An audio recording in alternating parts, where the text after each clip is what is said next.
out of my glove box, GM business phone, a bunch of remote controls for the cameras, and then they cataloged those, and they took a laptop computer that was on the floor and just cataloged those and kind of came up with a price for each one of those.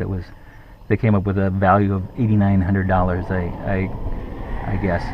They took my digital SLR I was planning to film the event with, along with the other cameras that I was going to do. And they held them indefinitely. They said, and I ended up calling them. I wasn't really interested in or worried about getting the cameras back as much as my business phone, because that's how my boss communicated with me, and I didn't want to that to interfere with my work. So after about 21 days, I was communicating with the Border Patrol's paralegal, trying to get that back, and then after 21 days, they said I could come to San Diego and pick my equipment up. My car I was able to get the following weekend. I found it was in El Cajon. And like I picked up that equipment 21 days later. In the meantime, I bought more equipment because I didn't want to be handcuffed by them having all my stuff. I just bought that and then sending them a bill for that equipment.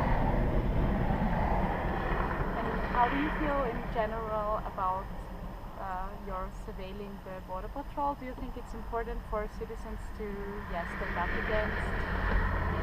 I think for some people it's important. For me, it's fun, and I think when I first started, I didn't know I'd learn as much as I did, or get as much of a opinion as I did. But I try to not have as much of an opinion as I can, and try to look at it from other people's points of view. I want to understand how other people feel when they're going through the checkpoints, not just how I feel.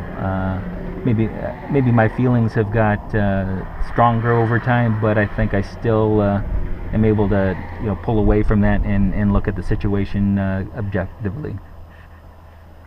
And what kind of opinion did you form in that period of time? I guess I just learned what the actual laws are and how they're being broken sometimes. And what I'm doing when I'm doing this, I'm trying to obey the rules all the time, and I expect the Border Patrol to and other law enforcement to obey the rules that they're guided by. Okay, and do you have something to add that you would like to say about this issue? Well, I think people don't need to be afraid of the Border Patrol. They do have a lot of power, but they don't need to let that control them. They can control the situation when they're going through that, and do what they feel they should do. I don't want to push my ideas on other people, but I think and when other people are riding with me, I don't want to force them to do something they don't want to do.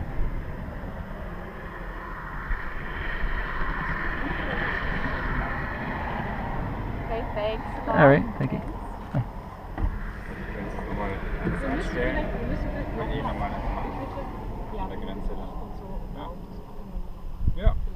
Okay, great. Okay, thank you.